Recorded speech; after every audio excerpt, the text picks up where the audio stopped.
इस मनहूस गाय ने तो आज भी एक बूंद दूध नहीं दिया। ऊपर से अपने दो सिर से दो गायों का खाना खुद अकेले खा जाती है। सोचा था दो सिर वाली गाय है तो भगवान का इसमें कुछ चमत्कार होगा, लेकिन ये तो मेरे बहिष्कार पर तुली हुई है। सेठ मदारी लाल अपनी दो सिर वाली गाय को दूध न देने पर बहुत गुस्सा होता है और सामने पड़ी लठ से अपनी दो सिर वाली गाय को मारना शुरू कर देता है। ये ले और ले, खा खा कर भैंस हो गई है। अब जब तक तू दूध नहीं दे देती तुझे चारा नहीं मिलेगा। मदारी लाल अपनी दो सिर वाली गाय को मार मार कर लाल कर देता है। बेचारी मासूम गाय की आंखों से दर्द के मारे आंसू निकलने लगते हैं। मदारी कई दिनों तक अपनी दो सिर वाली गाय को चारा तो दूर एक बूंद तक पानी भी नहीं देता। आज फिर इसने दूध नहीं दिया। ये देख मदारी लाल अपने घर के अंदर जाता है और कोड़ा लाकर उससे बेचारी गाय को फिर से मारना शुरू कर देता है। और चिल्ला, लेकिन आज तो मैं तुझे छोड़ूंगा नहीं। मदारी उस दो सिर वाली गाय को लगातार मारता रहता है।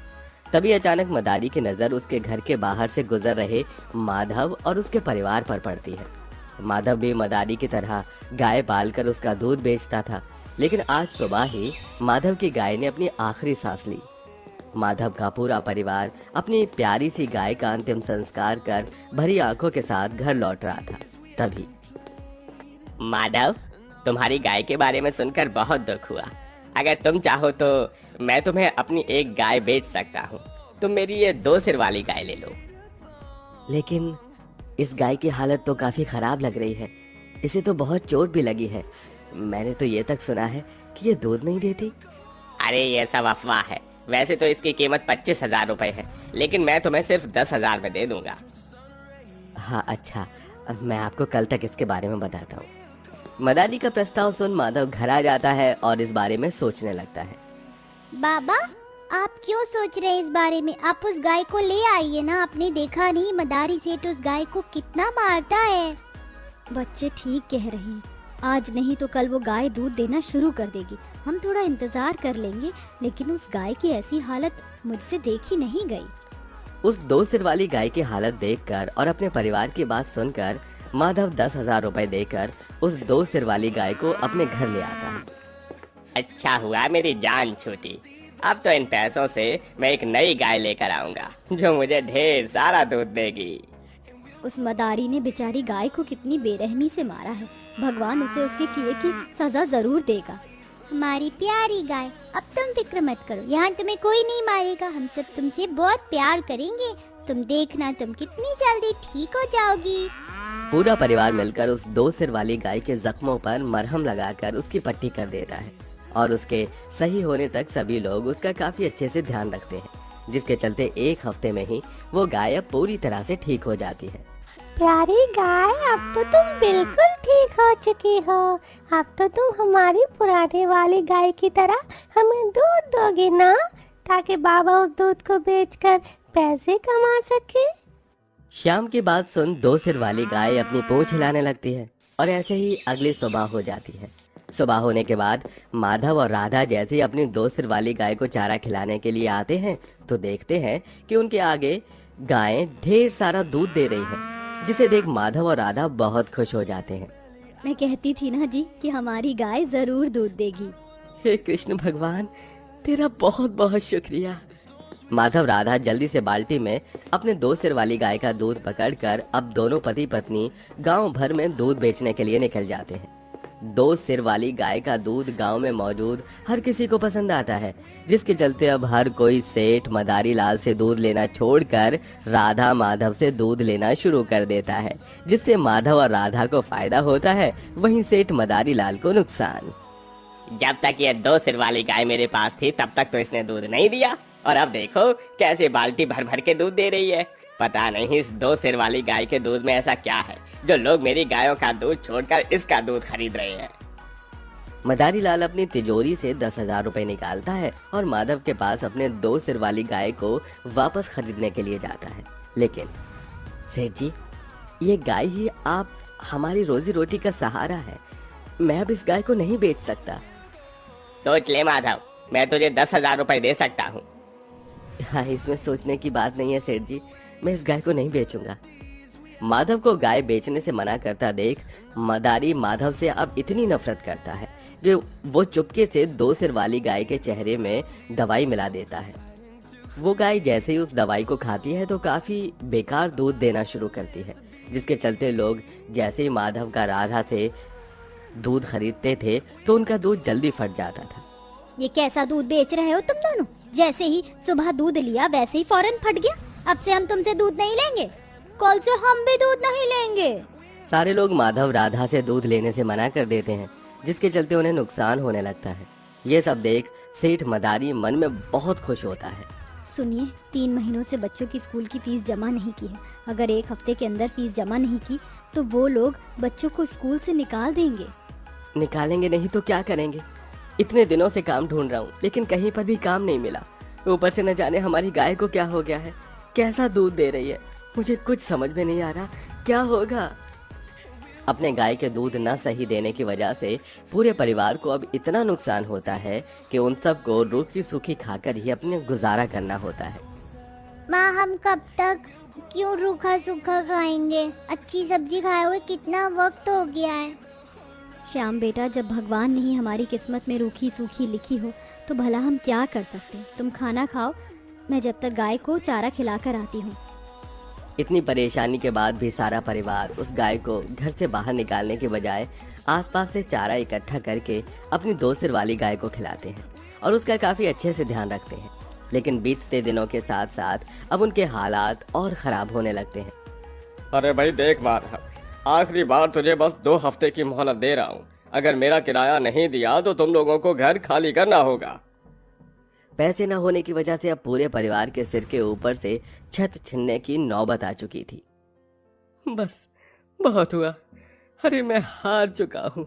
अगर कुछ दिनों में सब कुछ ठीक नहीं हुआ तो मैं तुम सबको जहर देकर खुद भी खाकर हमेशा हमेशा के लिए सो जाऊंगा।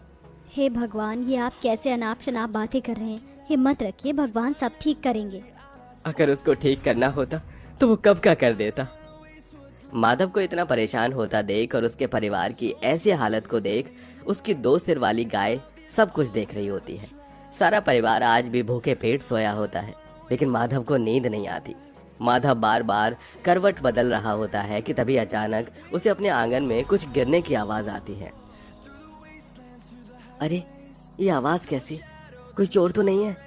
माधव जैसे ही लठ लेकर अपने आंगन में जाता है तो उसे अपनी आंखों पर विश्वास नहीं होता। उनकी 2 सिर वाली गाय अपने एक मुंह से सोने के सिक्के और एक मुंह से हीरे दे रही होती है। ये सब क्या है? कहीं मैं कोई सपना तो नहीं देख रहा? ये सपना ही है, हकीकत में थोड़ी ना ऐसा होता है। माधव को अपनी आंखों पर विश्वास नहीं होता, इसलिए वो साइड में रखे हुए पानी की बाल्टी से पानी लेकर अपनी आंखों पर पानी मारता है, लेकिन फिर भी कुछ नहीं बदलता। अरे भगवान, ये कैसी माया है?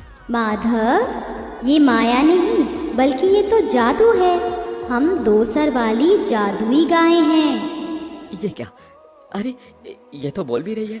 हे राम राम राम राम राम। हमने कहा तो हम 2 सर वाली जादुई गाय हैं, इसलिए हम बोल सकते हैं। पहले सब कुछ सही था लेकिन हमने तुम्हारी मदद नहीं की। लेकिन जब आज तुम्हारा परिवार इतनी मुश्किल में है कि तुम अपनी मृत्यु की बातें कर रहे हो, इसलिए हम तुम्हारी मदद कर रहे हैं। उस 2 सिर वाली जादुई गाय की बात सुन माधव जल्दी से राधा के पास जाता है और उसे सारी बात बताता है। राधा भी जब उन 2 सिर वाली गाय से बात करती है तो उसे भी उस 2 सिर वाली गायों पर यकीन हो जाता है। ये तो भगवान का करिश्मा है, इसलिए उन्होंने हमें ये 2 सर वाली जादुई गाय दी है। भगवान, मैं कैसे तेरा शुक्रिया अदा करूं? राधा के साथ साथ अब माधव को भी ये सब भगवान का करिश्मा लगता है, जिसके चलते अब माधव और राधा उन हीरे और सोने से सबसे पहले अपनी माली हालत ठीक करते हैं। अपने बच्चों को वो हर चीज देते हैं जिसके लिए वो आज तक तरसते थे। साथ ही साथ अपने लिए एक बड़ा सा घर खरीदते हैं और इसी के साथ अब बीमार बेसहारा गायों के लिए एक गौशाला खोलकर उनकी सेवा भी करते हैं, जहां अब माधव का परिवार हंसी खुशी रहता है। वहीं दूसरी तरफ कल तक तो इस माधव का परिवार सूखी रोटी खा रहा था और आज देखो कुछ दिनों में इतना अमीर कैसे हो गया। अरे कुछ तो गड़बड़ है। मदारी रात के अंधेरे का फायदा उठाकर माधव के घर के बाहर जाता है और जैसे ही उसकी गौशाला में आता है तो देखता है कि उसकी 2 सिर वाली हे भगवान, इस बारिश को भी अभी आना था। सुबह से एक भी आलू नहीं बिका, ऊपर से इस बारिश की वजह से सारे आलू भी भीग कर खराब हो गए। अब मैं क्या बेचूंगा। बारिश में भीगता हुआ सुनील अपने आलू के ठेले को लेकर घर लौट रहा होता है कि तभी रास्ते में पानी से भरे एक गड्ढे में सुनील का पैर फंस जाता है, जिसके चलते सुनील के पैर में काफी गहरी चोट लगती है। भगवान तो इतना निर्दयी कैसे हो सकता है। सुबह से एक आलू की बिक्री नहीं हुई, बारिश की वजह से सारे आलू खराब हो गए और अब ये चोट। सुनील आंखों में आंसू लिए अपनी चोट को संभालता हुआ घर जाता है। सुनील की ऐसी हालत देख उसकी पत्नी दिव्यांशी और 10 साल की बेटी जानवी काफी परेशान हो जाती है। बाबा, ये क्या हुआ आपको? आपको ये चोट कैसे लगी? क्या बताऊं बेटा, जब भगवान ने ही किस्मत में दर दर की ठोकरें खानी लिखी है तो भला हम क्या कर सकते हैं। दिव्यांशी जल्दी से सुनील को खाट पर लेटाकर उसकी चोट पर मरहम बनाकर लगा देती है। अपनी चोट की वजह से सुनील ठीक से खड़ा भी नहीं हो पाता और कई दिनों तक बस खाट पर ही पड़ा रहता है। क्या हुआ जानवी बेटा, इतनी उदास क्यों बैठी हो? मैं जानती हूँ माँ, बाबा अपनी चोट की वजह से बाहर काम पर नहीं जा सकते और घर में खाने के लिए भी कुछ नहीं है, लेकिन क्या करूँ इस भूख का। कितनी कोशिश करती हूँ कि ना लगे, पर फिर भी लग जाती है। जानवी की बात सुन दिव्यांशी अपने आंसू नहीं रोक पाती और अपने घर के हालात देखते हुए दिव्यांशी अब कई घरों में नौकरी की तलाश के लिए जाती है, लेकिन हर जगह से दिव्यांशी के हाथ बस निराशा ही लगती है। दिव्यांशी, जानवी, तुम दोनों मुझे माफ कर देना। अपनी इस चोट की वजह से मैं ठीक से उठ भी नहीं पा रहा हूँ और ना ही तुम लोगों का पेट भर पा रहा हूँ। सबसे ज्यादा डर तो मुझे इस बात का ही है कि कहीं घर में रखे रखे ये सारे आलू खराब ना हो जाएं। कैसे बेचेंगे हम इन्हें। सुनील की बात सुन दिव्यांशी आलू की तरफ देखती है, जिसे देख उसके मन में एक ख्याल आता है।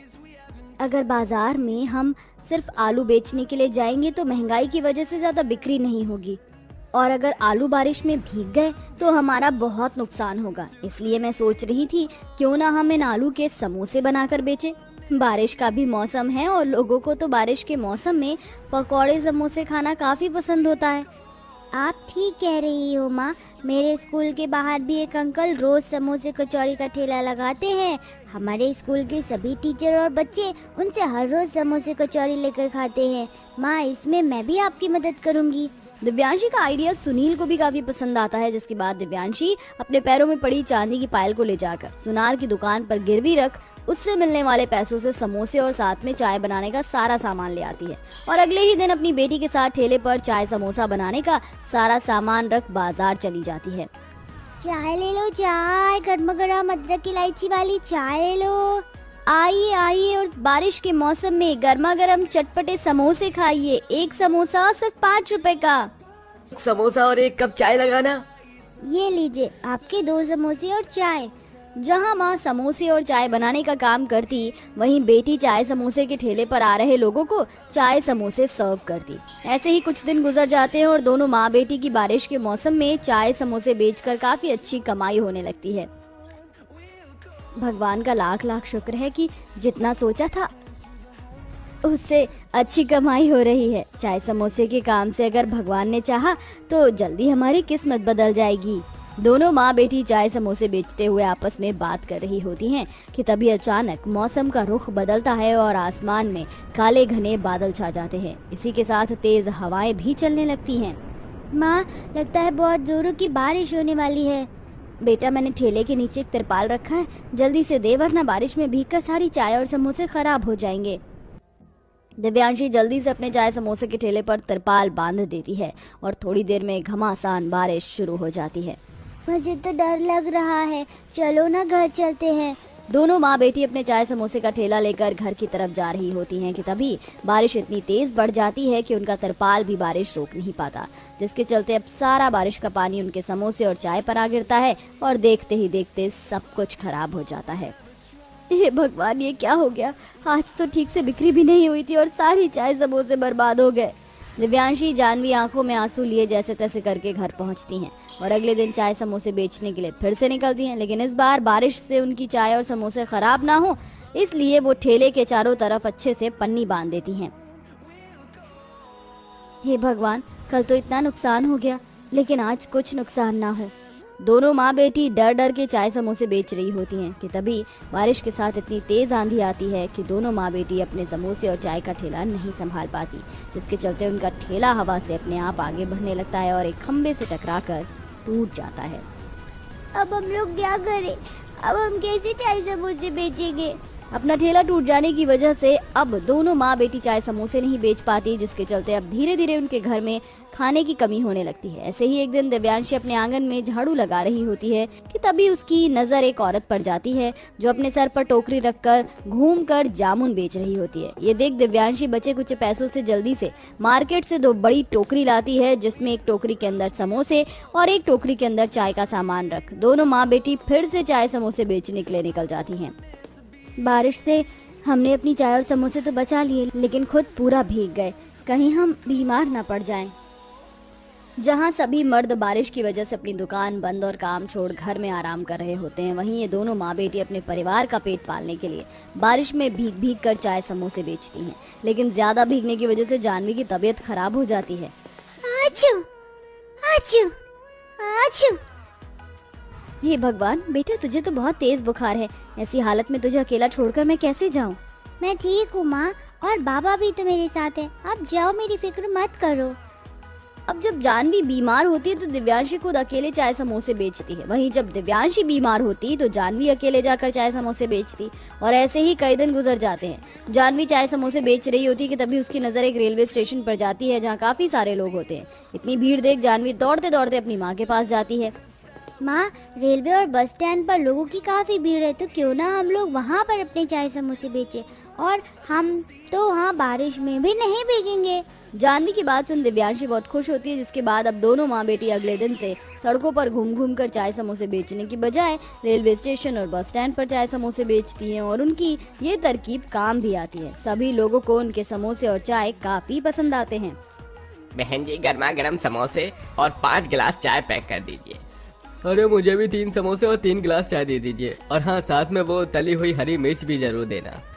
रेलवे और बस स्टैंड पर लोगों को दोनों माँ बेटी के चाय समोसे इतने पसंद आते हैं कि अब तो उन दोनों के आने से पहले वहाँ पर चाय समोसे खाने के लिए लोगों की भीड़ लगना शुरू हो जाती है। जहाँ एक तरफ दोनों माँ बेटी की मेहनत रंग लाती है और उनकी काफी अच्छी कमाई होने लगती है, वहीं दूसरी तरफ जब से ये दोनों माँ बेटी बस स्टैंड पर चाय समोसे बेचने के लिए आई हैं, तब से तो मेरी चाय समोसे का धंधा ही बंद हो गया है। अगर ये दोनों मेरे साथ मिलकर काम करें तो मेरा धंधा भी पहले जैसा अच्छा चलने लगेगा।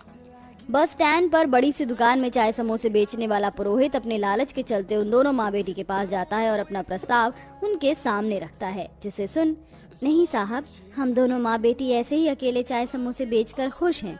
दिव्यांशी के मना करने पर पुरोहित दोनों माँ बेटी से इतना जलने लगता है कि वो उनको वहाँ से हटाने के लिए नकली पुलिस भेजता है। चलो चलो यहाँ से अपना ये चाय समोसे का सामान हटाओ। कल से तुम दोनों माँ बेटी यहाँ पर चाय समोसे नहीं बेचोगी। लेकिन क्यों साहब, हम तो हर हफ्ते ये चाय समोसे बेचने का टैक्स भरते हैं। दिव्यांशी की बात सुन वो नकली पुलिस वाला उन दोनों माँ बेटी के चाय समोसे का सारा सामान उठाकर फेंकने लगता है। ये सब देख आसपास मौजूद लोग उस पुलिस वाले को रोकने के लिए आते हैं। ये आप क्या कर रहे हैं? एक पुलिस होकर ऐसी हरकत करते हुए आपको शर्म नहीं आ रही? इतने लोगों की भीड़ देख वो नकली पुलिस वाला भी डर जाता है कि तभी वहाँ असली पुलिस आ जाती है। तुम कौन हो? और ये यूनिफॉर्म तो नकली यूनिफॉर्म है। तुम्हारी हिम्मत कैसे हुई नकली पुलिस बनकर ऐसे किसी का नुकसान करने की? हवलदार, इसके हाथों में हथकड़ी पहनाओ। अरे साहब, मुझे माफ कर दो, ये सब मैंने पुरोहित के कहने पर किया।